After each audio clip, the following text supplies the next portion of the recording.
ঘোড়ায় চড়ে বাচ্চাদেরকে বিনোদন দেওয়া হচ্ছে। ঘোড়ার মাধ্যমে ঘোড়ায় চড়ে আমি চড়তে পারতাম, আমাকে বলেছিল, কিন্তু আমার তো আর সেই বয়স নেই। যদিও আমার পূর্বপুরুষরা ঘোড়ায় চড়ে জমিদারি পরিচালনা করতেন। কিশোরগঞ্জের হৈবতনগরে আমাদের জমিদারি ছিল। যাক, সেই কথা, সেটা এখন সম্পূর্ণ অতীত। তবু অতীতকে হৃদয়ে ধারণ করছি। ইতিমধ্যে আমার একটা বই নিজের লেখা প্রকাশিত হয়েছে। ওই বইয়ে উল্লেখ আছে, এই যে আরেকটি দুটি শিশু ঘোড়ায় চড়ে পর্যটন কেন্দ্রে, এই যে আরেকটি। সবাই দেখুন, ঘোড়ার মাধ্যমে সবাই বিনোদন করছে, দৌড়াচ্ছে।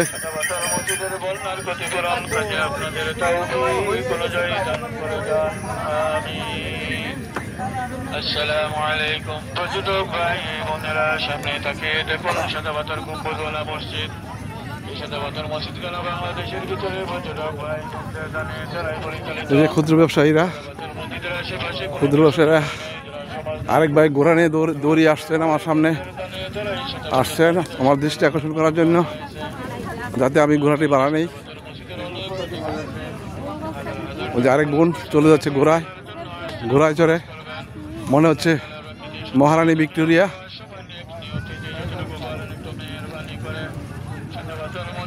অথবা কোনো রাজকন্যা, রাজকুমারী। আগেকার দিনে রাজকুমারীরা হাতিতে ঘোড়ায় চড়ে ভ্রমণ করতেন। সেই ইতিহাসটি এখন হৃদয়ে ধারণ করছি।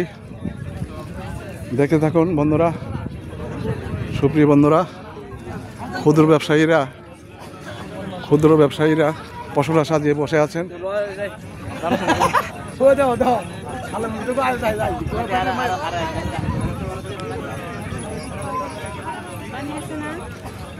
আসলেই মনোমুগ্ধকর পরিবেশ। সাদা পাথর থেকে সবাইকে স্বাগতম। সাদা পাথরে পৌঁছে গেছি অল্প কিছুক্ষণের মধ্যেই। সাদা পাথরে এই আর 5 মিনিট হাঁটলেই চলে যাব সাদা পাথরে। এটা একটা চর জেগেছে, নতুন চর জেগেছে। এটা গড়াই নদীতে নতুন চর জেগেছে। বালির চর, গড়াই নদীর বালির চর।